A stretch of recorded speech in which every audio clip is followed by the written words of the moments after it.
یہ ہے مقبوضہ بلوچستان۔ آج جمعہ 19 جنوری سال 2024 ہے۔ بلوچستان ٹوڈے سے آج کے علاقائی خبروں کے ساتھ میں ہوں آپ کا میزبان الیاس بلوچ۔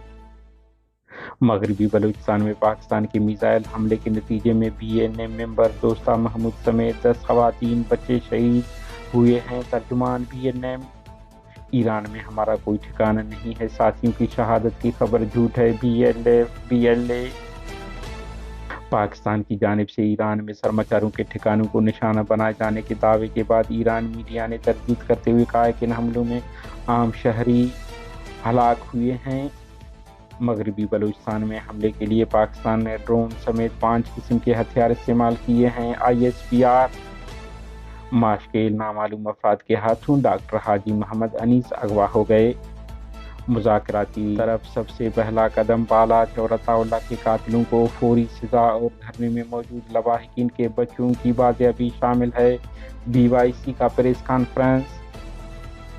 بلوچ نیشنل موومنٹ کے ترجمان نے جاری بیان میں کہا ہے کہ پاکستانی فوج کی طرف سے جمعرات کے روز مغربی بلوچستان میں میزائل حملوں کا ہدف بلوچ مہاجرین تھے۔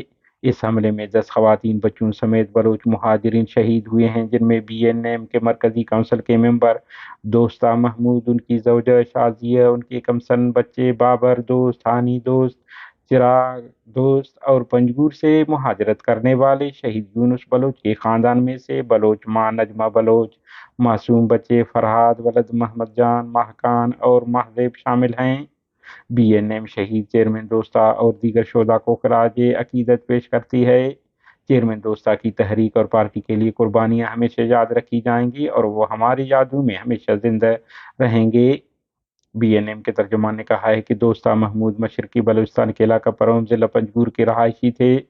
پاکستانی فوج کی طرف سے پروم کے علاقوں میں مسلسل فوجی کارروائیوں سے تنگ آ کر خاندان سمیت پروم سے چند کلومیٹر کے فاصلے پر ایران کے زیر انتظام مغربی بلوچستان میں شمسرحق آباد نامی گاؤں میں اپنے قریبی رشتہ داروں کے پاس منتقل ہوئے اور وہاں گزشتہ کئی سالوں سے اپنے خاندان کے ساتھ رہائش پذیر تھے۔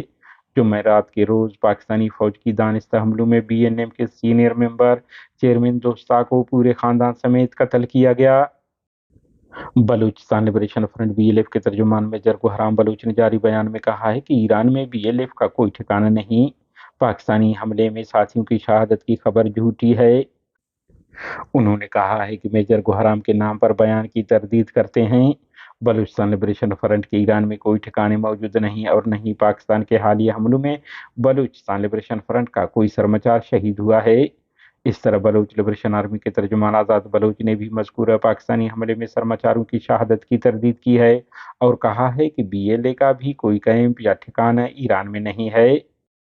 بلوچستان کے ضلع واشو کے تحصیل ماشکل سے ڈاکٹر حاجی محمد انیس نامی شخص کو نامعلوم مسلح افراد نے ان کے میڈیکل سے دن کے 11 بجے بندوق کے زور پر اغوا کر کے لے گئے، جس کے بعد وہ لاپتہ ہے۔ اسلام آباد بلوچ یکجہتی کمیٹی کے دھرناگاہ سے 56ویں دن پریس کانفرنس کرتے ہوئے مہرنگ بلوچ نے کہا ہے کہ ہماری یہ تحریک 23 نومبر کو بلوچستان کے ضلع کیچ سے شروع ہوا تھا۔ شہید بالاچ کے ماورائے عدالت قتل خلاف یہ دھرنا 5 دسمبر تک تربت شہید فضا چوک تربت پر جاری رہا، جبکہ اسی تحریک کے دوسرے مرحلے میں ایک لانگ مارچ کا آغاز کیا گیا۔ 6 دسمبر کو تربت سے لانگ مارچ روانہ ہوا اور بلوچستان کے مختلف علاقوں سے ہوتے ہوئے 20 دسمبر کو اسلام آباد پہنچا اور 2 دن اسلام آباد کی جیلوں میں گزارنے کے بعد 24 دسمبر سے یہ دھرنا اسلام آباد پریس کلب کے سامنے جاری ہے۔